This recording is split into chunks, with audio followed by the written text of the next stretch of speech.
Hello everyone, welcome to my channel AY study easy learning. Friends, हम लोग जो है पीसीएस मंत्रा की RO 2023 के लिए टेस्ट सीरीज कर रहे हैं जीएस की, जो कि काफ़ी इंपॉर्टेंट होने वाली है ये सीरीज। तो चलिए, इसके पहले हम लोग जो है पार्ट 1 में 70 क्वेश्चंस कर चुके हैं। आज जो है हम लोग 70 के बाद जो क्वेश्चन दिए गए हैं उसको करेंगे। तो इसमें जो है टोटल 140 क्वेश्चन हैं। तो ये जो है आज एक पार्ट कंप्लीट हो जाएगा। ठीक है, तो चलिए जो क्वेश्चन है उसको हम लोग देखते हैं। पहली बार कलकत्ता में सर्वोच्च न्यायालय की स्थापना कब की गई थी? तो जो इसमें जो आंसर हो जाएगा इसका, ये हो जाएगा 1774 में। तो फ्रेंड्स, भारत में पहली बार जो है 1773 के रेगुलेटिंग एक्ट के तहत जो है 1774 में कलकत्ता में एक सर्वोच्च न्यायालय की स्थापना की गई थी। और इसमें जो मुख्य न्यायाधीश थे वो जो थे एलिजा इम्पे थे। ठीक है, इनका जो नाम था ये था एलिजा इम्पे। और इनके साथ जो है 3 अपर न्यायाधीश थे। और फ्रेंड, जो सुप्रीम कोर्ट के निर्णय के विरुद्ध जो अपील होती थी वो प्रीवी काउंसिल में की जा सकती थी। अगला क्वेश्चन है दूसरा, किस चार्टर एक्ट के तहत एक विधि आयोग का गठन किया गया था? तो इसका जो आंसर है ये हो जाएगा यहाँ पे 1833 का चार्टर एक्ट। ठीक है, तो इसका आंसर सी हो जाएगा। तो 1833 के चार्टर एक्ट के तहत भारतीय कानूनों को संचित, लिपिबद्ध तथा सुधारने के लिए एक जो है विधि आयोग का गठन किया गया। और सर्वप्रथम मैकाले को जो है वो विधि सदस्य के रूप में गवर्नर जनरल की परिषद में सम्मिलित किया गया था। ठीक है, और जो 1833 का जो अधिनियम है इसके द्वारा कंपनी के चीन से व्यापार और चाय संबंधी व्यापार के एकाधिकार को समाप्त कर दिया गया। तो क्या है, चीन और चाय, ये दो नाम याद रखना है। तो इसका जो है चीन और चाय से जो क्या किया गया था, व्यापार के अधिकार को समाप्त कर दिया गया था कंपनी से। चलिए अब अगला क्वेश्चन देखते हैं। तीसरा 73 नंबर का जो क्वेश्चन है उसको देखते हैं हम लोग इसमें। तो इसमें कह रहा है कि पृथक निर्वाचक मंडल के बारे में किसने कहा था कि हम नाग के दांत बो रहे हैं और इसका फल भीषण होगा? तो ये जो कहा था ये था लॉर्ड मिंटो ने कहा था। ठीक है, तो 1909 के भारत परिषद अधिनियम के द्वारा मुसलमानों के लिए पृथक मताधिकार तथा पृथक निर्वाचन क्षेत्रों की स्थापना की गई थी। तो किसके द्वारा की गई थी? 1909 के भारत परिषद अधिनियम के द्वारा। ठीक है, इस संबंध में जो है लॉर्ड मिंटो ने ये कथन दिया था। किस अधिनियम द्वारा भारत में सर्वप्रथम संघात्मक सरकार की स्थापना की गई थी? तो सर्वप्रथम जो है संघात्मक सरकार की स्थापना जो की गई थी वो था 1935 का अधिनियम। 1935 का अधिनियम था। तो 1935 के भारत शासन अधिनियम के द्वारा सर्वप्रथम भारत पर संघात्मक सरकार की स्थापना की गई। इस संघ को ब्रिटिश भारतीय प्रांत तथा कुछ भारतीय राष्ट्र संघ में शामिल होना चाहती थी और इसके जो है इससे मिलाकर बनाया गया था। तो 1935 के अधिनियम द्वारा प्रांतों में क्या किया गया था? द्वैध शासन समाप्त करके केंद्र में जो है वो द्वैध शासन लागू किया गया था। ठीक है, और इसके द्वारा जो है प्रांतों को स्वायत्तता प्रदान की गई थी। तो जो 1935 का अधिनियम है ये काफ़ी इंपॉर्टेंट अधिनियम था। चलते हैं अब अगले क्वेश्चन की तरफ। 75 नंबर का जो क्वेश्चन है उसको देखते हैं हम लोग। तो इसमें है, निम्न में से संविधान सभा की प्रारूप समिति में कौन शामिल नहीं था? तो इसमें कौन शामिल नहीं था बताना है। तो KM मुंशी शामिल थे, सैयद मोहम्मद सादुल्ला भी शामिल थे और जो है N गोपाल स्वामी अयंगर ये भी शामिल थे। तो इसमें जो JB कृपलानी है ये जो है इसमें शामिल नहीं थे। ठीक है, तो जो लोग शामिल थे चलिए उनका जो है हम लोग नाम देख लेते हैं एक बार। तो भीमराव अंबेडकर हो गए। ठीक है, और N गोपाल स्वामी अयंगर हो गए, AK अय्यर हैं, कन्हैयालाल मणिकलाल मुंशी हैं, सैयद मोहम्मद सादुल्ला, AM माधव, DP खेतान, ये लोग जो हैं वो प्रारूप समिति में शामिल थे। और फ्रेंड, जो संविधान राजनीतिक सलाहकार जो थे वो थे BN राव थे। ये भी कई बार पूछा हुआ है। तो ये जो थे BN राव थे। इनके द्वारा जो है क्या किया गया था? संविधान के प्रारूप पर विचार विमर्श करने के लिए संविधान सभा द्वारा 29 अगस्त 1947 को अध्यक्ष डॉक्टर भीमराव अंबेडकर बनाए गए थे इसके। ठीक है, तो चलिए अब चलते हैं अगला क्वेश्चन देखते हैं। निम्न में कौन सा कार्य वायसराय लॉर्ड विलियम बेंटिंग से संबंधित नहीं है? तो सती प्रथा की समाप्ति ये संबंधित है इनसे, और ठगी प्रथा की समाप्ति ये भी संबंधित है, नरबलि प्रथा का अंत ये भी संबंधित है। बाकी जो व्यक्तिगत का सिद्धांत की शुरुआत है इससे जो है लॉर्ड विलियम बेंटिंक संबंधित नहीं थे। ठीक है, तो जो लॉर्ड विलियम बेंटिंक है वो भारत के क्या थे, प्रथम गवर्नर जनरल थे। ठीक है, ये जो है भारत के प्रथम गवर्नर जनरल थे, तो ये याद रखिएगा। और इन्होंने जो है, इनका जो कार्यकाल था वो 1828 से लेकर के 1833 तक था, 1833 तक था। और बेंटिंक ने जो है 1829 में सती प्रथा पर रोक लगाई थी। तो ये भी पूछता है कि कब रोक लगाई गई थी, तो 1829 में रोक लगाई गई थी सती प्रथा पर। ठीक है, और जो ठगी प्रथा की समाप्ति है ये जो है 1830 में की गई थी, 1830 में की गई थी। और नरबलि प्रथा का अंत भी बेंटिंक ने ही किया था। और जो व्यवगत के सिद्धांत की जो शुरुआत हुई थी वो जो है किसके द्वारा हुई थी, तो ये डलहौजी के द्वारा हुई थी, लॉर्ड डलहौजी के द्वारा हुई थी, तो डलहौजी था। ठीक है फ्रेंड्स, पेन जो है अभी चल नहीं रही है, इस वजह से थोड़ी प्रॉब्लम हो रही है लिखने में, तो थोड़ा सा इसको ध्यान से देखना पड़ेगा। चलिए अब अगला क्वेश्चन देखते हैं। नेक्स्ट क्वेश्चन जो 77 नंबर का क्वेश्चन है उसको देखते हैं। तो इसमें है साइमन कमीशन का भारत आगमन किस वायसराय के कार्यकाल में हुआ। ठीक है, तो ये बताना है कि किसके कार्यकाल में हुआ था। तो ये जो हुआ था ये लॉर्ड इरविन के कार्यकाल में हुआ था, लॉर्ड इरविन के कार्यकाल में। साइमन कमीशन का भारत आगमन जो है सबसे पहले ये कब हुआ था, तो ये जो है 1928 में हुआ था, 1928 में हुआ था। ठीक है, इस समय भारत में लॉर्ड इरविन जो है वो वायसराय थे। और साइमन कमीशन की नियुक्ति 1919 के भारत शासन अधिनियम की व्यवहारिकता की जांच करने के लिए की गई थी, लेकिन इस आयोग में एक भी भारतीय नहीं थे। इसके कारण क्या किया गया था, इसका भारी मात्रा में विरोध किया गया था। और इस विरोध प्रदर्शन में पुलिस की लाठी लगने से लाला लाजपत राय की मृत्यु हो गई थी। ठीक है, तो इतनी बातें इससे याद रखिएगा। अब चलते हैं नेक्स्ट क्वेश्चन की तरफ। 78 नंबर का क्वेश्चन देखते हैं। तो इसमें है निम्न पर विचार करना है, इसमें विचार करना है कि कौन सा सही है। इस पहला है कि 1813 में भारत के व्यापार से ईस्ट इंडिया कंपनी का एकाधिकार समाप्त हो गया। दूसरा है कि कच्चे माल के निर्यात के लिए भारत में कृषि के वाणिज्यीकरण पर बल दिया गया। और तीसरा है कि कार्ल मार्क्स ने कहा था कि बुनकरों की हड्डियों से भारत की भूमि भरी पड़ी है। तो इसमें हमको बताना है कौन सा कथन सत्य है, सही कथन बताना है। ठीक है, तो इसका जो आंसर है ये हो जाएगा ए, यानी कि 1 और 2। इसमें जो पहला लिखा हुआ है और दूसरा, ये दोनों जो है सही हैं। यानी कि 1813 में भारत के व्यापार से ईस्ट इंडिया कंपनी का एकाधिकार समाप्त हो गया। और दूसरा है कि कच्चे माल के निर्यात के लिए भारत में कृषि के वाणिज्यीकरण पर बल दिया गया था। ठीक है, तो इसमें जो है पहला और दूसरा दोनों सही है।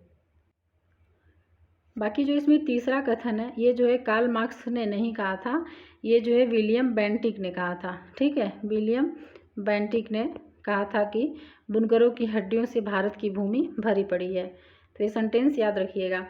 चलिए अब नेक्स्ट क्वेश्चन देखते हैं। 79 नंबर का जो क्वेश्चन है उसको देखते हैं। तो इसमें है कि स्थायी बंदोबस्त व्यवस्था में भूमि का स्वामी किसे बनाया गया था। तो इसमें जो भूमि का स्वामी था ये जमींदार होता था। ठीक है, जमींदार होता था।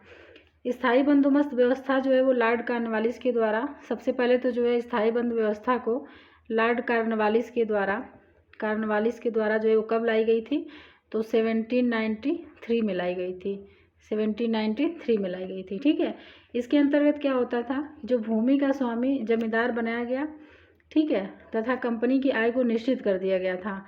जमींदार का कार्य जो है वो किसानों से लगान की वसूली कर अपना हिस्सा रखकर शेष हिस्सा एक तय तिथि से पूर्व कंपनी के पास पहुंचा देना था। तो ये जो है स्थायी बंदोबस्त व्यवस्था की बातें थी। अब चलते हैं अगला क्वेश्चन देखते हैं। इसमें रैयतवाड़ी व्यवस्था का जन्मदाता किसे माना जाता है। तो इसका जो जन्मदाता था ये टॉमस मुनरो और कैप्टन रीड दोनों थे, यानी कि सी हो जाएगा इसका आंसर। ठीक है, सी हो जाएगा। तो जो रैयतवाड़ी व्यवस्था है इसका जन्मदाता टॉमस मुनरो और कैप्टन रीड दोनों को माना जाता है। और सर्वप्रथम जो है 1792 में इस व्यवस्था को कैप्टन रीड के द्वारा 12 महल जिले में लागू किया गया था। तो ये जो है 12 महल, ये नाम याद रखिएगा, 12 महल जिले में। ठीक है, और क्या है इसके बारे में, तो 1820 में जो है इसे मद्रास में तथा बाद के वर्षों में बॉम्बे तथा संपूर्ण दक्कन में लागू कर दिया गया था। तो ये भी क्वेश्चन पूछता है कि सबसे पहले कहाँ पर लागू किया गया था, तो मद्रास में, और बाद के वर्षों में बॉम्बे तथा दक्कन में लागू कर दिया गया था। इस व्यवस्था में भूमि का जो स्वामी होता था वो किसानों को माना गया था। ठीक है, तो भूमि का स्वामी किसे माना गया था, तो किसानों को माना गया था, किसानों को। चलते हैं अब अगले क्वेश्चन की तरफ। इसमें है कि 3 कठिया प्रथा के अंतर्गत किसानों को जमीन के कितने भाग पर नील की खेती करना अनिवार्य था, तो ये हो जाएगा 3/20, यानी कि सी हो जाएगा। 3 कठिया प्रथा के अंतर्गत अंग्रेज जो है बागान मालिकों ने अनुबंध कर किसानों को उनकी ज़मीन के 3/20 भाग पर नील की खेती को अनिवार्य कर दिया था। और यह जो व्यवस्था है वो मुख्य रूप से बिहार के चंपारण क्षेत्र में लागू की गई थी। ठीक है, चलते हैं अब अगले क्वेश्चन की तरफ। 82 नंबर का जो क्वेश्चन है उसको देखते हैं हम लोग। तो इसमें है कि poverty and un-British rule in India नामक पुस्तक के लेखक कौन थे, तो इसके जो पुस्तक, इस पुस्तक के जो लेखक थे ये थे दादा भाई नौरोजी। ठीक है, दादा भाई नौरोजी थे। इस पुस्तक में जो है इन्होंने क्या किया था, भारत से ब्रिटेन हेतु धन के निष्कासन का सिद्धांत दिया था। रमेश चंद्र दत्त ने इकोनॉमी हिस्ट्री ऑफ इंडिया नामक पुस्तक लिखी थी। ठीक है, रमेश चंद्र दत्त ने। चलते हैं अब आगे, अगला क्वेश्चन देखते हैं। 1857 की क्रांति के कारणों में निम्नलिखित में से कौन सा शामिल था, तो डलहौजी की व्यक्तिगत नीति, वेलेजली की सहायक संधि, ब्लैक होल ट्रेजेडी। तो इसमें जो शामिल था ये डलहौजी की व्यक्तिगत नीति और वेलेजली की सहायक संधि, ये दोनों जो है इसमें शामिल था। तो चलिए इसका जो एक्सप्लेनेशन देख लेते हैं। 1857 की क्रांति को भारत का जो है वो प्रथम राष्ट्रीय स्वतंत्रता संघर्ष माना जाता है। डलहौजी की व्यक्तिगत नीति तथा वेलेजली की सहायक संधि की नीति ने इसमें महत्वपूर्ण कारक की भूमिका निभाई थी। और जो ब्लैक होल ट्रेजेडी है इसका जो है इससे कोई संबंध नहीं है यहाँ पे। ठीक है, तो इसका जो आंसर है वो ए हो जाएगा, यानी कि 1 और 2। आगे देखते हैं, अगला क्वेश्चन देखते हैं 84 नंबर का क्वेश्चन। तो इसमें है कि 1857 की क्रांति का लखनऊ में नेतृत्व किसने किया था, तो ये जो है बेगम हजरत महल ने किया था। ठीक है, बेगम हजरत महल ने किया था। 1857 की क्रांति को निम्नलिखित में से किसने हिंदू मुस्लिम षड्यंत्र की संज्ञा दी थी, तो ये जो है आउटरम एवं टेलर ने दिया था, आउटरम एवं टेलर ने। तो 1857 के विद्रोह को की प्रकृति के संबंध में अलग अलग विद्वानों ने क्या किया था, अलग अलग विचार प्रस्तुत किया था। तो इनमें से जो जेम्स आउटरम और डब्ल्यू टेलर हैं, इन्होंने इसे अंग्रेजों के विरुद्ध हिंदू मुस्लिम षड्यंत्र की संज्ञा दी थी। एल आर रिज ने, ये जो ए हैं एल आर रिज ने इसे धर्मयुद्ध कहा। और जो टी आर होम्स हैं इन्होंने क्या कहा था, सभ्यता एवं बर्बरता के बीच संघर्ष की संज्ञा दी थी। तो सबने जो है अपना अलग अलग मत क्या किया था, प्रस्तुत किया था। चलते हैं अब अगला क्वेश्चन देखते हैं 86 नंबर का क्वेश्चन। इसमें है कि सन्यासी विद्रोह के संबंध में निम्न कथनों पर विचार कीजिए। तो पहला है, इसका मुख्य प्रभाव क्षेत्र बंगाल था। हिंदू मुस्लिम एकता इस विद्रोह की प्रमुख विशेषता थी। आनंद मठ नामक पुस्तक इसी विद्रोह से संबंधित है। तो इसमें जो सही हो जाएगा, तीनों के तीनों बिल्कुल सही दिए गए हैं। ठीक है, इसमें जो तीनों वाक्य लिखे गए हैं ये बिल्कुल सही हैं। चलिए अब आगे देखते हैं, कूका आंदोलन कहाँ हुआ था, तो जो कूका आंदोलन है ये पंजाब में हुआ था। ठीक है, पंजाब में हुआ था। भगत जवाहर मल और जो है राम सिंह कूका, यानी कि भगत जवाहर मल, ठीक है, और राम सिंह कूका ने इस आंदोलन का नेतृत्व प्रदान किया था। तो फ्रेंड्स ये भी पूछता है कि कूका आंदोलन का नेतृत्व किसने प्रदान किया था, और यह आंदोलन जो है वो सिख धर्म में व्याप्त अंधविश्वास और बुराइयों को दूर करने के लिए किया गया था। और उल्लेखनीय है कि मणिपुर क्षेत्र में जो है कुकी विद्रोह हुआ था। ठीक है, तो कूका और कुकी ये दोनों ध्यान देना है। जो कूका है ये पंजाब में हुआ था और जो कुकी है वो कहाँ हुआ था, मणिपुर में हुआ था। चलिए अब आगे देखते हैं, अगला क्वेश्चन देखते हैं 88 नंबर का क्वेश्चन। तो इसमें है कि मुंडा विद्रोह के नेता निम्नलिखित में से कौन थे, तो ये थे बिरसा मुंडा। ठीक है, नाम में ये बिरसा मुंडा। तो बिरसा मुंडा ने क्या किया था, मुंडा विद्रोह को नेतृत्व प्रदान किया था। यह विद्रोह जो है वर्तमान झारखंड के रांची और आसपास के क्षेत्रों में हुआ था।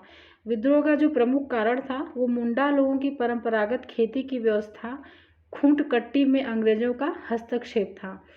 तो इनकी जो परंपरागत खेती की व्यवस्था थी उसको खूंट कट्टी कहते थे। आगे है, अगला क्वेश्चन है,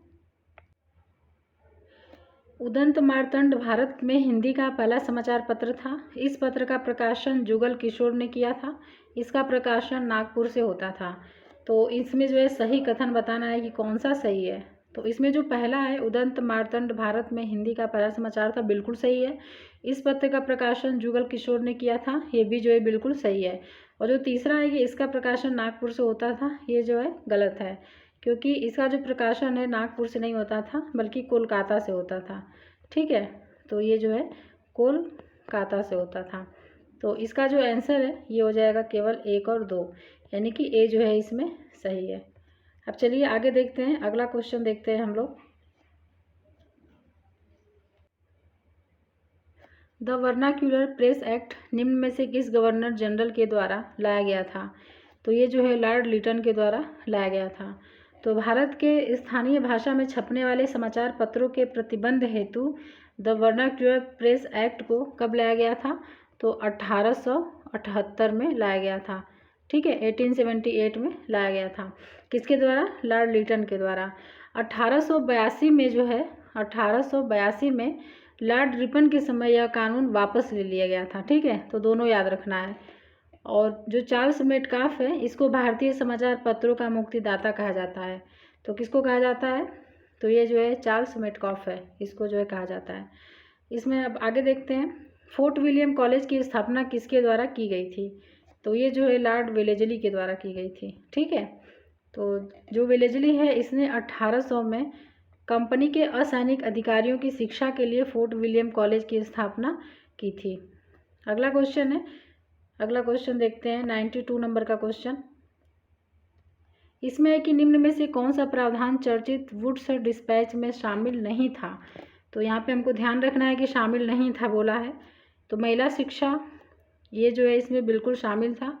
शिक्षा का अंग्रेजी माध्यम, ये भी शामिल था। अखिल भारतीय स्तर पर शिक्षा की नियामक पद्धति, ये भी शामिल थी। इलाहाबाद, पटना और बनारस में विश्वविद्यालय की स्थापना, ये जो है इसमें शामिल नहीं था। तो इसका जो डी है ये आंसर हो जाएगा। ठीक है, तो जो वुड्स डिस्पैच है इसको भारतीय शिक्षा का मैग्ना कार्टा कहा जाता है। और इसमें जो है लंदन विश्वविद्यालय की तर्ज पर कलकत्ता, बम्बई और मद्रास में विश्वविद्यालय खोले जाने का सुझाव दिया गया था, न कि इलाहाबाद, पटना और बनारस में। तो कहाँ कहाँ पे किया गया था? तो ये था कलकत्ता, और कहाँ पे था? तो उस समय जो है बम्बई था, और जो है मद्रास में था। ठीक है, तो ये तीनों नाम जो है ध्यान रखना है। बाकी जो दिए गए हैं वो सही हैं। बंगाल विभाजन के विरोध में किस दिन को शोक दिवस के रूप में मनाया गया था? तो इसमें जो है 16 अक्टूबर 1905 जो है इस दिन को शोक दिवस के रूप में मनाया गया था। ठीक है, चलिए अब आगे देखते हैं। अब अगला क्वेश्चन देखते हैं, 94 नंबर का जो क्वेश्चन है उसको देखते हैं हम लोग। तो इसमें है कि कांग्रेस के लिए समर्थन प्राप्त करने के उद्देश्य से जुलाई 1889 में लंदन में किसकी अध्यक्षता में ब्रिटिश कमेटी ऑफ इंडिया की स्थापना की गई थी? तो ये जो है विलियम डिग्बी, इसका आंसर हो जाएगा विलियम डिग्बी। तो कांग्रेस के लिए समर्थन प्राप्त करने के उद्देश्य से जुलाई 1889 में लंदन में विलियम डिग्बी की अध्यक्षता में ब्रिटिश कमेटी ऑफ इंडिया की स्थापना की गई थी। यह इंडियन नेशनल कांग्रेस की ही एक समिति थी। इस समिति ने भारतीय मामलों से अंग्रेजों को अवगत कराने के उद्देश्य से इंडिया नामक जो है साप्ताहिक पत्र निकाला था। चलिए अब आगे देखते हैं अगला क्वेश्चन। निम्नलिखित में से किसने 1888 ईस्वी में संयुक्त भारतीय राजभक्त सभा का निर्माण किया था? तो ये जो है सर सैयद अहमद खान ने किया था। तो 1888 में सर सैयद अहमद खान ने एक संयुक्त भारतीय राजभक्त सभा यानी कि यूनाइटेड इंडियन पैट्रियोटिक एसोसिएशन का निर्माण किया। इस सभा का जो उद्देश्य था वो कांग्रेस के प्रसार को निष्फल करना था और लोगों को कांग्रेस से दूर रखना था। ठीक है, आगे देखते हैं अगला क्वेश्चन। निम्नलिखित में से कौन एक सही सुमेलित नहीं है? तो कौन सा सही सुमेलित नहीं है ये बताना है हमको। तो पहला है कि कानपुर 1925 सरोजिनी नायडू, बेलगांव 1924 मोतीलाल नेहरू, और कराची 1931 वल्लभ भाई पटेल, हरिपुरा 1938 सुभाष चंद्र बोस। तो इसमें सुमेलित नहीं है बताना है, तो ये हो जाएगा बी। ठीक है, बी हो जाएगा। जो बेलगांव है इसका जो कांग्रेस का अधिवेशन हुआ था बेलगांव में 1924 में, इसकी जो अध्यक्षता है ये महात्मा गांधी ने की थी। ठीक है, किसने की थी? तो महात्मा गांधी ने की थी इसकी अध्यक्षता। बाकी जो कानपुर 1925 में जो अधिवेशन हुआ था उसकी अध्यक्षता सरोजिनी नायडू ने की थी, बिल्कुल सही है। कराची का 1931 में वल्लभ भाई पटेल ने किया था, और हरिपुरा 1938 में जो कांग्रेस अधिवेशन हुआ था उसकी अध्यक्षता जो है सुभाष चंद्र बोस ने की थी। तो बाकी जो दिया गया है वो बिल्कुल सही है। चलिए अब आगे देखते हैं अगला क्वेश्चन, 97 नंबर का क्वेश्चन। निम्नलिखित में से कौन एक नेता गर्मपंथी नहीं था? तो इसमें भी नहीं था बोला है, तो इसका आंसर हो जाएगा गोपाल कृष्ण गोखले। ठीक है, बाकी जो है बाल गंगाधर तिलक, उधम सिंह, मदन लाल, ये लोग जो हैं वो गर्मपंथी थे। तो कांग्रेस के उदारवादी चरण के प्रमुख नरमपंथी जो नेता थे उसमें दादा भाई नौरोजी थे, बदरुद्दीन तैयब जी, फिरोज शाह मेहता, पी आनंद चार्लो, सुरेंद्रनाथ बनर्जी और आनंद मोहन बोस, गोपाल कृष्ण गोखले, ये लोग जो है वो नरमपंथी में थे। और गर्मपंथी में बाल गंगाधर तिलक, मदन लाल और उधम सिंह जो है वो थे। चलिए अब आगे देखते हैं अगला क्वेश्चन। निम्नलिखित में से किसे भारतीय अशांति के जनक के रूप में जाना जाता है? तो ये थे बाल गंगाधर तिलक, बाल गंगाधर तिलक। तो जो सर वेलेंटाइन शिरोल था उसने बाल गंगाधर तिलक को भारत में अशांति का जनक कहा था, और बाल गंगाधर तिलक जो है वो सेवा और बलिदान में विश्वास करते थे। ठीक है, चलिए अब आगे देखते हैं। 1908 के अलीपुर षड्यंत्र मामले में सरकारी गवाह बन गए थे, तो कौन बन गया था? ये था नरेंद्र गोसाई, नरेंद्र गोसाई जो है वो बन गया था। तो अलीपुर षड्यंत्र मामला जो 1908 में हुआ था, अरविंद घोष और बारिंद्र घोष सहित 39 लोग अवैध हथियार रखने के आरोप में गिरफ्तार हुए थे, जिनमें से 17 लोगों को सजा सुनाई गई थी। इस मामले में नरेंद्र गोसाई जो है वो सरकारी गवाह बन गए थे। बाद में कन्हाईलाल दत्त और सत्येंद्र बोस ने जेल में नरेंद्र गोसाई की गोली मार करके हत्या कर दी थी। आगे देखते हैं अब अगला क्वेश्चन कि राम प्रसाद बिस्मिल, अशफाक उल्लाह, रोशन लाल और राजेंद्र लाहिड़ी को किस केस में फांसी की सज़ा सुनाई गई थी? तो ये जो केस था काकोरी कांड था।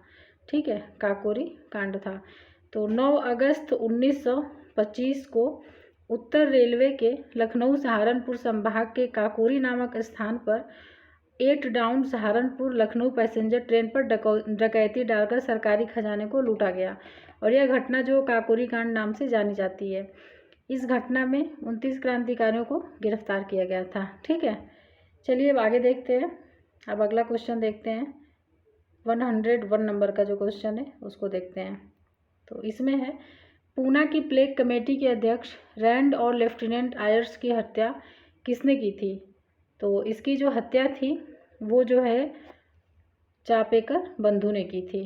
तो जून 1897 में चापेकर बंधुओं जो कि दामोदर हरि चापेकर और बालकृष्ण हरि चापेकर और वासुदेव हरि चापेकर ने पूना की प्लेग कमेटी के अध्यक्ष रैंड और लेफ्टिनेंट आयर्स की हत्या की थी। अब अगला क्वेश्चन देखते हैं कि निम्नलिखित में से कौन मुजफ्फरपुर में किंग्स फोर्ट बम कांड में शामिल था? तो इसमें जो है खुदीराम बोस जो है वो शामिल थे। ठीक है, तो 30 अप्रैल 1908 को बिहार के मुजफ्फरपुर में खुदीराम बोस और प्रफुल्ल चाकी ने किंग्स फोर्ट पर बम फेंका, लेकिन जो किंग्स फोर्ट है वो बच गया, और राष्ट्रीय आंदोलन के जो हमदर्द थे मिस्टर कैनेडी और उनकी पत्नी, मिस्टर कैनेडी की जो पत्नी थी और पुत्री, ये लोग मारे गए। इसके बाद प्रफुल्ल चाकी ने आत्महत्या कर ली और खुदीराम बोस को गिरफ्तार कर फांसी की सज़ा सुना दी गई। आगे देखते हैं अब अगला क्वेश्चन, 103 नंबर का जो क्वेश्चन है उसको देखते हैं। निम्नलिखित में से किसने निष्क्रिय विरोध के सिद्धांत का प्रतिपादन किया था? तो ये अरविंद घोष ने किया था। ठीक है, अरविंद घोष ने किया था, और इसका जो प्रतिपादन वो अपनी पुस्तक वंदे मातरम में किया था, वंदे मातरम। केशव बलिराम हेडगेवार ने कब राष्ट्रीय स्वयंसेवक संघ की स्थापना की थी? तो ये जो है 27 सितंबर 1925 को की थी। ठीक है, चलिए अब आगे देखते हैं। अगला क्वेश्चन देखते हैं 105 नंबर का। तो इसमें है, निम्नलिखित में से कौन हिंदुस्तान रिपब्लिकन एसोसिएशन का सदस्य नहीं था? तो इसमें नहीं था पूछा है। ठीक है, तो ये शिव वर्मा हो जाएगा। बाकी भगत सिंह, राम प्रसाद बिस्मिल, चंद्रशेखर आज़ाद, ये लोग जो हैं हिंदुस्तान रिपब्लिकन एसोसिएशन के सदस्य थे। ठीक है, बाकी जो शिव वर्मा हैं, शिव वर्मा ये हिंदुस्तान सोशलिस्ट रिपब्लिकन एसोसिएशन के सदस्य बने थे, बाद में बने थे। ठीक है, ये जो है हिंदुस्तान सोशलिस्ट रिपब्लिकन एसोसिएशन के सदस्य बने थे। ये हिंदुस्तान रिपब्लिकन एसोसिएशन है। चलिए अब आगे देखते हैं। अब हम लोग आते हैं अगले क्वेश्चन पे। 106 नंबर का जो क्वेश्चन है उसको देखते हैं। तो इसमें है कि निम्नलिखित में से कौन सा युग्म सही सुमेलित नहीं है। तो सही सुमेलित नहीं हमको बताना है। दिल्ली षड्यंत्र केस अमीर चंद्र, बिल्कुल सही है। काकोरी षड्यंत्र केस आसफ उल्लाह, ये भी सही है। लाहौर षड्यंत्र केस जतिन दास, ये भी सही है। नासिक षड्यंत्र केस रास बिहारी, ये सही नहीं है।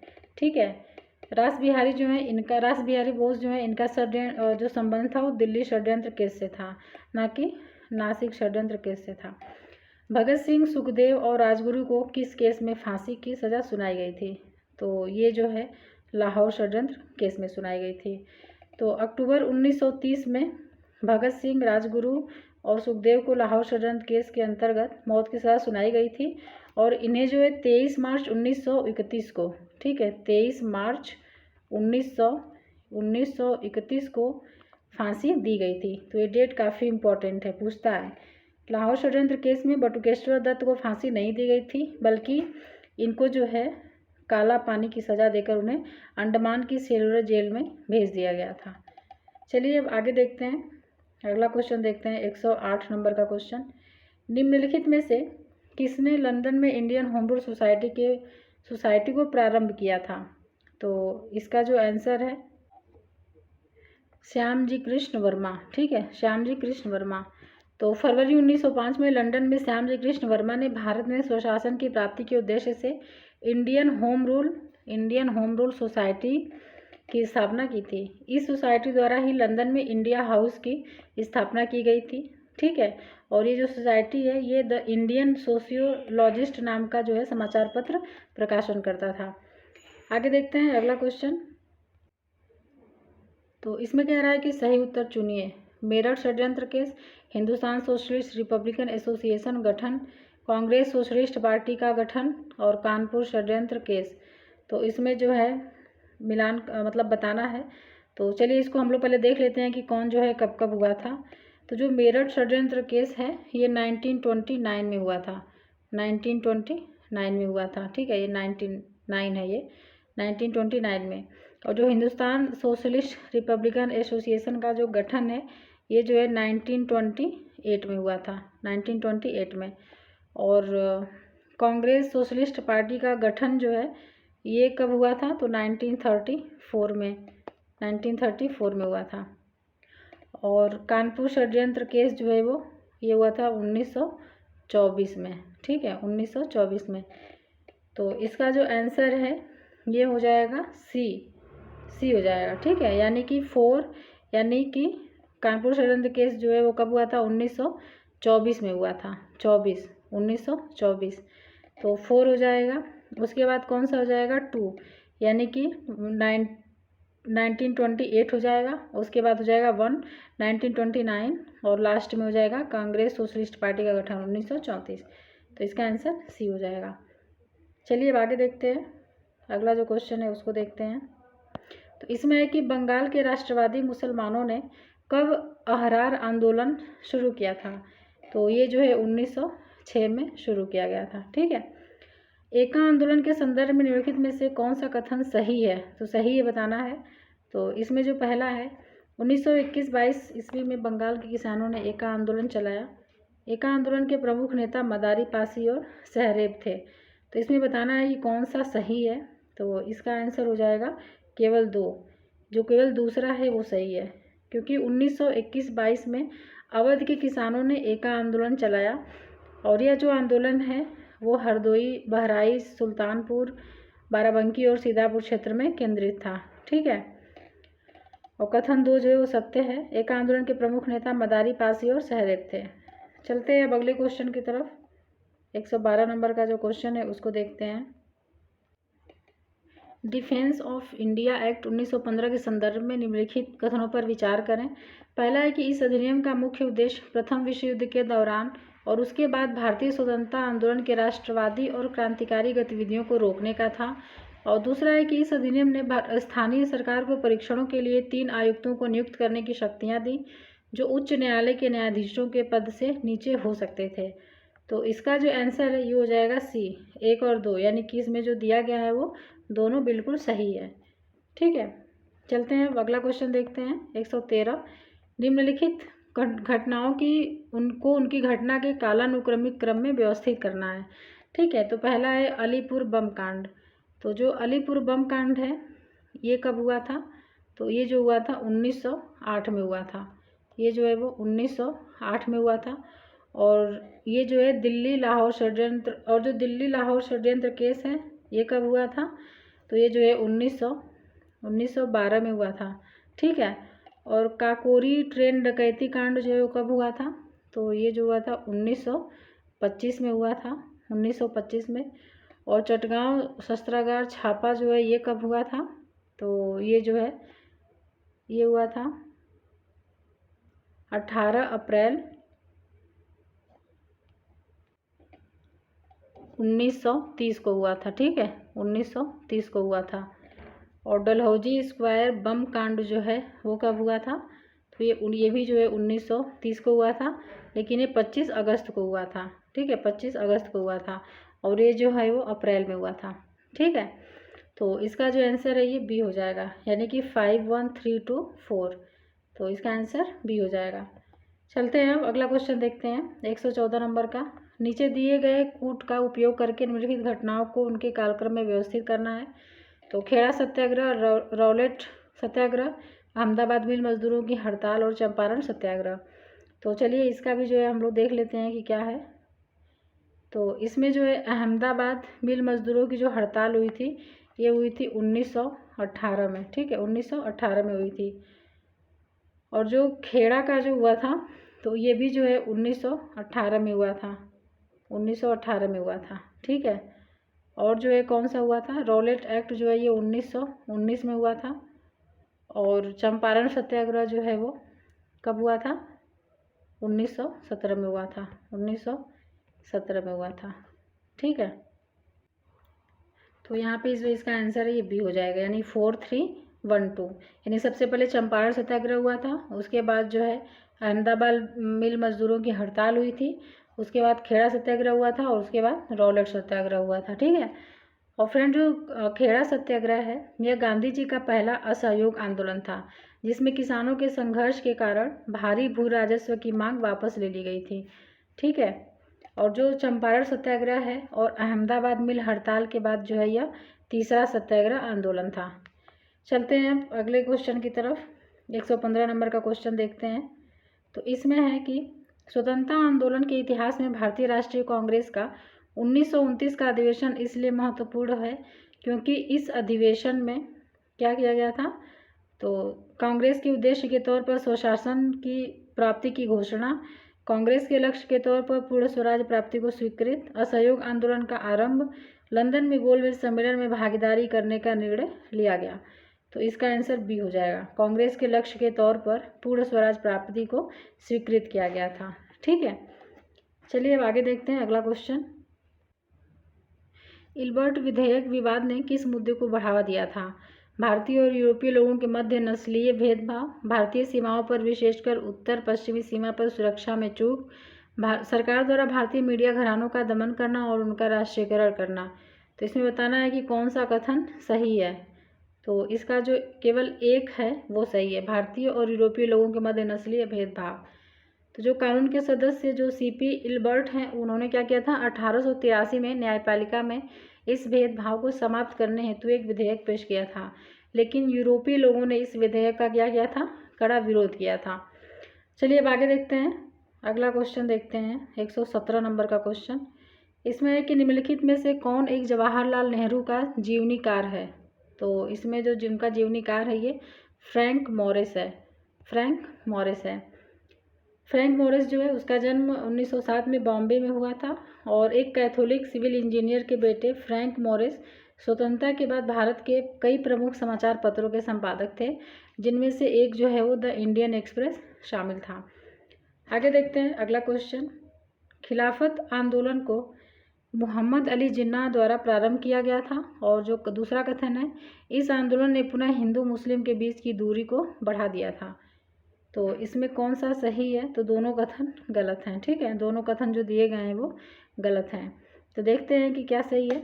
खिलाफत आंदोलन को प्रारंभ करने का श्रेय जो है वो अली बंधुओं को है, अली बंधु को है, ठीक है, जो अली बंधु थे उनको है। तो वो लोग कौन थे? तो शौकत अली और मोहम्मद अली। इस आंदोलन का कांग्रेस सहित महात्मा गांधी ने समर्थन किया था, जिसमें हिंदू मुस्लिम एकता में वृद्धि हुई थी। इसमें क्या लिखा है? दूरी बढ़ गई थी। तो दोनों जो है वो गलत दिया हुआ है। आगे देखते हैं 119 नंबर का जो क्वेश्चन है, निम्नलिखित कथन में कौन सा कथन असत्य है? असत्य बताना है। तो पहला है कि साइमन कमीशन का गठन 1927 में हुआ था, और दूसरा है कि साइमन कमीशन के गठन का उद्देश्य भारत से ब्रिटिश को प्राप्त राजस्व के संबंध में एक रिपोर्ट तैयार करवाना था। तो इसमें कह रहा है कि असत्य कौन सा है? तो केवल जो दूसरा वाला है, यानी आंसर बी हो जाएगा, वो जो है यहाँ पे असत्य है। तो जो साइमन कमीशन है वो का गठन जो है 1927 में किया गया था। इसके गठन का मुख्य उद्देश्य जो है वो भारत में संवैधानिक सुधार के बारे में अध्ययन करना था, ठीक है। आगे देखते हैं, अगला क्वेश्चन देखते हैं 120 नंबर का जो क्वेश्चन है। तो इसमें एक निम्नलिखित में कौन सुमेलित नहीं है? एक तरफ कांग्रेस अधिवेशन है और एक तरफ अध्यक्ष है। तो 1905 जो है उसके आगे गोपाल कृष्ण गोखले, और 1906 दादा भाई नौरोजी, 1907 रास बिहारी बोस, और 1910 विलियम वेडरबर्न। तो इसका जो आंसर है ये यहाँ पे हो जाएगा सी, क्योंकि 1907 का जो कांग्रेस अधिवेशन हुआ था वो सूरत में संपन्न हुआ था, और इसकी अध्यक्षता जो है वो रास बिहारी घोष ने की थी। यहाँ पे बोस लिखा है, इसकी जो अध्यक्षता है वो रास बिहारी घोष ने की थी, ठीक है। और इसी वार्षिक अधिवेशन में उदारवादी और उग्रवादियों में अध्यक्ष पद को लेकर हुए विवाद के कारण कांग्रेस का विभाजन हो गया था। बाकी जो इसमें दिए गए हैं, एक तरफ कांग्रेस अधिवेशन का ईयर है और एक तरफ उसके अध्यक्ष हैं, तो सही है। चलिए अब आगे देखते हैं अगला क्वेश्चन। 1916 के लखनऊ अधिवेशन में कौन सा प्रमुख समझौते संपन्न हुए थे? उग्रवादियों को कांग्रेस में शामिल करना, कांग्रेस और मुस्लिम लीग के बीच समझौता। तो इसका जो बताना है कि कौन सा इसमें प्रमुख समझौते संपन्न हुए थे, तो दोनों हुए थे, ठीक है, दोनों हुए थे। जो सूरत अधिवेशन है, सूरत अधिवेशन जो है उसमें कांग्रेस से बाहर कर दिए गए उग्रवादियों को पुनः कांग्रेस में प्रवेश दे दिया गया था। तो इसमें जो दोनों दिए गए हैं वो बिल्कुल सही हैं। आते हैं अगले क्वेश्चन की तरफ। मुस्लिम लीग की स्थापना किसके नेतृत्व में की गई थी? तो जो मुस्लिम लीग की स्थापना है वो नवाब सलीमुल्लाह के नेतृत्व में की गई थी, ठीक है। आगे देखते हैं अगला क्वेश्चन, 23 नंबर का जो क्वेश्चन है 123, उसको देखते हैं। इसमें है कि निम्नलिखित कथनों पर विचार करें। लंदन में इंडियन होम रूल सोसाइटी की स्थापना सन 1905 में श्याम जी कृष्ण वर्मा ने की थी, और दूसरा है कि गदर पार्टी के दौरान लंदन में ही इंडिया हाउस की भी स्थापना की गई थी। तो कौन सा कथन असत्य है? यहाँ पे हमको असत्य बताना है, तो इसका आंसर बी हो जाएगा, यानी जो दूसरा है ये जो है यहाँ पे असत्य है। इंडियन होम रूल सोसाइटी ने लंदन में ही इंडिया हाउस की भी स्थापना की थी, ठीक है। किसने की थी? तो वो जो है इंडियन होम रूल सोसाइटी ने, और इसमें गदर पार्टी लिखा है तो ये गलत हो जाएगा, ठीक है। तथा इंडियन सोशलॉजिस्ट नामक पत्रिका का प्रकाशन भी प्रारंभ किया था। चलते हैं अब अगले क्वेश्चन की तरफ। अगला क्वेश्चन देखते हैं 124। गदर पार्टी की स्थापना किसके द्वारा की गई थी? तो ये जो है सोहन सिंह भाकना के द्वारा की गई थी। कब की गई थी? 1913 में, 1913 में की गई थी। अब देखते हैं अगला क्वेश्चन। निम्नलिखित में से कौन क्रांतिकारी पेरिस से सैन्य प्रशिक्षण प्राप्त कर भारत आया था? तो ये जो था ये हेमचंद्र कानूनगो, इसका आंसर सी हो जाएगा। हेमचंद्र कानूनगो जो पेरिस में एक रूसी व्यक्ति से सैन्य प्रशिक्षण प्राप्त कर 1908 में भारत आया और कलकत्ता के मणिक तल्ला में बम बनाने का कारखाना खोला था। चलिए देखते हैं आगे 126 नंबर का क्वेश्चन, उसको देखते हैं। तो इसमें है कि निम्नलिखित घटनाओं का सही कालक्रम बताना है। दांडी मार्च, तृतीय गोलमेज सम्मेलन, मैकडोनाल्ड अवार्ड और पूना पैक्ट। तो इसमें बताना है कि कौन सा जो है कालक्रम इसमें मिलान होगा, उसको चलिए करते हैं। तो इसमें जो दांडी मार्च है, दांडी मार्च जो है वो कब हुआ था? 5 मार्च 1930 को हुआ था, 5 मार्च 1930 को हुआ था। और तृतीय गोलमेज सम्मेलन जो है वो 16 अगस्त कब हुआ था? तृतीय गोलमेज सम्मेलन ये जो 17 नवंबर से 24 दिसंबर तक चला था 1932 में। और जो मैकडोनाल्ड अवार्ड है ये जो है 16 अगस्त 1932। और पूना पैक्ट जो है वो 25 सितंबर 1932। तो इसमें 3 जो है वो 1932 के दिए गए हैं। तो इसमें डेट वाइज जो है कंफर्म हो पाएगा कि कौन सा जो है पहले है कौन सा बाद में है। तो इसका जो आंसर हो जाएगा ये हो जाएगा ए, यानी 1 3 4 2। यानी सबसे पहले दांडी मार्च आएगा 1930 में। उसके बाद आएगा मैकडोनाल्ड अवार्ड जो कि कब हुआ था, 16 अगस्त 1932 को हुआ था। उसके बाद आएगा पूना पैक्ट, ये जो है 25 सितंबर को हुआ था 1932 में। और उसके बाद आएगा तृतीय गोलमेज सम्मेलन, ये नवंबर दिसंबर में हुआ था 1932 में। चलिए अब देखते हैं आगे, अगला क्वेश्चन देखते हैं। और फ्रेंड्स जो ऐसे क्वेश्चन हुआ करें मिलान करना या घटनाओं का सही कालक्रम बताना, उसको जो है आप लोग एक जगह नोट कर लिया करिए, क्योंकि ये क्वेश्चन कई बार जो है आते हैं एग्जाम में, रिपीट होते रहते हैं। ठीक है, चलिए अब आगे देखते हैं। निम्नलिखित में से किसके द्वारा all India anti untouchability league की स्थापना की गई थी? तो ये जो है महात्मा गांधी के द्वारा की गई थी। ठीक है, 1932 में महात्मा गांधी जी के द्वारा all India anti untouchability league की स्थापना की गई थी। इसे बाद में जो है हरिजन सेवक संघ के नाम से पुकारा जाने लगा था। और इसके संस्थापक अध्यक्ष जो है वो घनश्याम दास बिरला थे, जबकि अमृतलाल ठक्कर, इन्हीं को जो है ठक्कर बाबा कहते हैं, इसके संस्थापक सचिव थे। चलते हैं अगला क्वेश्चन। अगला क्वेश्चन देखते हैं 128 नंबर का जो क्वेश्चन है। तो इसमें है 1937 चुनाव में निम्नलिखित में से किसी प्रांत में कांग्रेस की सरकार नहीं बनी थी? यानी किस प्रांत में जो है कांग्रेस की सरकार नहीं बनी थी 1937 के चुनाव में? तो संयुक्त प्रांत, मद्रास, पंजाब, बंगाल। तो इसका जो आंसर है ये 3 और 4 हो जाएगा। 3 और 4 में नहीं बनी थी, यानी कि पंजाब और बंगाल में नहीं बनी थी। ठीक है, चलिए अब आगे देखते हैं। अगला क्वेश्चन देखते हैं 129 नंबर का क्वेश्चन।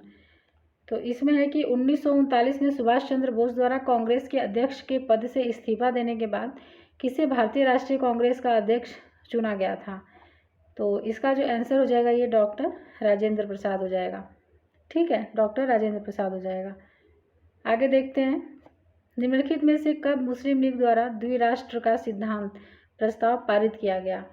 तो इसका जो आंसर है 1940 में किया गया था। ठीक है, इस प्रस्ताव में पाकिस्तान शब्द का प्रयोग नहीं किया गया। इस प्रस्ताव का जो प्रारूप है वो सिकंदर हयात खान ने तैयार किया था, जबकि फजलुल हक द्वारा इसे प्रस्तुत किया गया था। चलिए अब 131 नंबर का क्वेश्चन देखते हैं। तो इसमें है कि लिथगो प्रस्ताव या अगस्त प्रस्ताव के बारे में निम्नलिखित कथनों पर विचार कीजिए। तो चलिए विचार करते हैं हम लोग। पहला है कि प्रस्ताव स्वीकार किए जाने पर तुरंत भारत को डोमिनियन स्टेट का दर्जा दिया जाएगा। और दूसरा है कि वायसराय की कार्यकारिणी में सभी सदस्य जो है वो भारतीय होंगे। तो इसमें बताना है कि कौन सा जो है सही है। तो इसका आंसर हो जाएगा कि दोनों असत्य हैं। ठीक है, यानी पहला और दूसरा दोनों जो है वो असत्य हैं। जो भारत है, भारत को डोमिनियन स्टेट का दर्जा दिए जाने की बात अनिश्चित भविष्य में की गई थी। और वायसराय की कार्यकारिणी में इस प्रस्ताव में प्रधान सेनापति भारतीय नहीं होगा, यह प्रावधान था। और इस तरह से दोनों कथन जो है सत्य नहीं है। अनिश्चित भविष्य के मुद्दे को लेकर ही भारतीयों द्वारा इसे अस्वीकार कर दिया गया था, क्योंकि इसमें कोई भी बात ऐसी नहीं कही गई थी जिससे कि कोई निश्चित बात हो सके। चलिए अब देखते हैं आगे। अगला क्वेश्चन 132 नंबर का क्वेश्चन देखते हैं। ठीक है, तो इसमें है कि निम्नलिखित में से किसके द्वारा क्रिप्स मिशन के प्रस्तावों को दिवालिया होने वाला बैंक कहा था? तो किसके द्वारा कहा गया था? तो इसका आंसर हो जाएगा जवाहरलाल नेहरू। ठीक है, जवाहरलाल नेहरू के द्वारा कहा गया था। चलिए अब आगे देखते हैं अगला क्वेश्चन। निम्नलिखित में से कौन क्रिप्स मिशन से वार्तालाप के दौरान कांग्रेस के मुख्य प्रवक्ता थे? तो ये जो थे ये थे मौलाना अबुल कलाम आज़ाद। ठीक है, मौलाना अबुल कलाम आज़ाद। और जबकि जो जवाहरलाल नेहरू थे उनके सहयोगी के भूमिका में थे। ठीक है, निम्नलिखित में से किसके द्वारा 1942 में भारत छोड़ो प्रस्ताव प्रस्तुत किया गया था? तो ये जवाहरलाल नेहरू के द्वारा प्रस्तुत किया गया था। 1942 में बम्बई के ग्वालियर टैंक मैदान में हुए कांग्रेस के अधिवेशन में जवाहरलाल नेहरू द्वारा भारत छोड़ो प्रस्ताव प्रस्तुत किया गया था। इस प्रस्ताव का समर्थन सरदार वल्लभ भाई पटेल के द्वारा किया गया था। चलिए अब आगे देखते हैं अगला क्वेश्चन 35।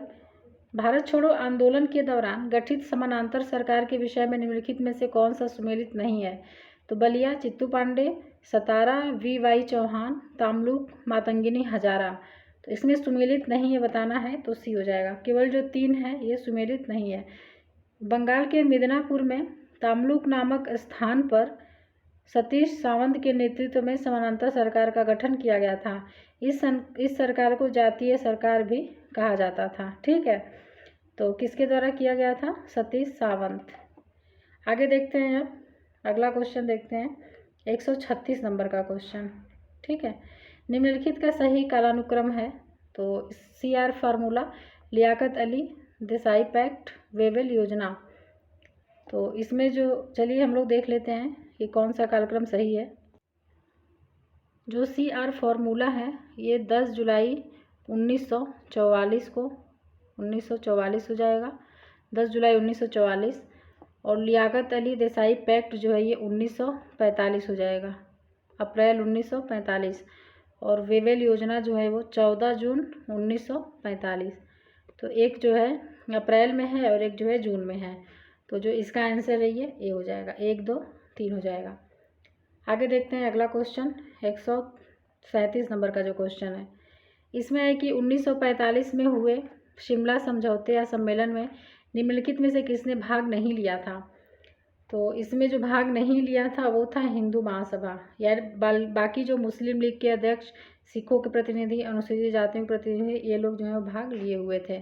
ठीक है, चलिए अब आगे देखते हैं अगला क्वेश्चन। कैबिनेट मिशन के प्रस्ताव के विषय में निम्नलिखित कथनों पर विचार करें। पाकिस्तान की मांग को नकार दिया गया था। भारत में संघीय शासन की स्थापना की बात कही गई थी। संविधान सभा के गठन की बात कही गई थी। तो इसमें सत्य बताना है कि कौन सा है, तो ये हो जाएगा डी, तीनों जो है वो सत्य हैं। ठीक है, इसके संबंध में तीनों जो है वो बिल्कुल सत्य हैं। चलिए अब अगला क्वेश्चन देखते हैं। भारत के आज़ादी के समय निम्नलिखित में से कौन भारतीय राष्ट्रीय कांग्रेस का अध्यक्ष था? तो इसमें जो है आचार्य JB कृपलानी जो है वो अध्यक्ष थे। और भारत का वायसराय उस समय कौन था? Lord Mountbatten. और ब्रिटेन का प्रधानमंत्री क्लीमेंट इटली। और ब्रिटेन का जो सम्राट था वो जॉर्ज षष्ठ था। ठीक है, अब आगे देखते हैं। निम्नलिखित में से कौन सा रेजिमेंट आज़ाद हिंद फौज के अंतर्गत गठित नहीं किया गया था? तो ये जो था ये था पटेल रेजिमेंट। ठीक है, पटेल रेजिमेंट। तो आज़ाद हिंद फौज में सुभाष चंद्र बोस द्वारा 3 रेजिमेंट का गठन किया गया था, गांधी रेजिमेंट, नेहरू रेजिमेंट और आज़ाद रेजिमेंट। इसके अलावा महिलाओं का भी एक रेजिमेंट था जिसे झांसी रानी का रेजिमेंट कहा जाता है। तो फ्रेंड्स ये थे टोटल जो है 140 क्वेश्चंस हो गए हैं। एक टेस्ट सीरीज़ कराई गई है जो कि 2 भाग में कराई गई है, क्योंकि काफ़ी बड़ा हो जाएगा, फिर क्वेश्चंस काफ़ी ज़्यादा हैं। तो चलिए अब हम लोग जो है मिलते हैं नेक्स्ट सीरीज़ में। तब तक जो है अपना अच्छे से पढ़िए और ख्याल रखिए।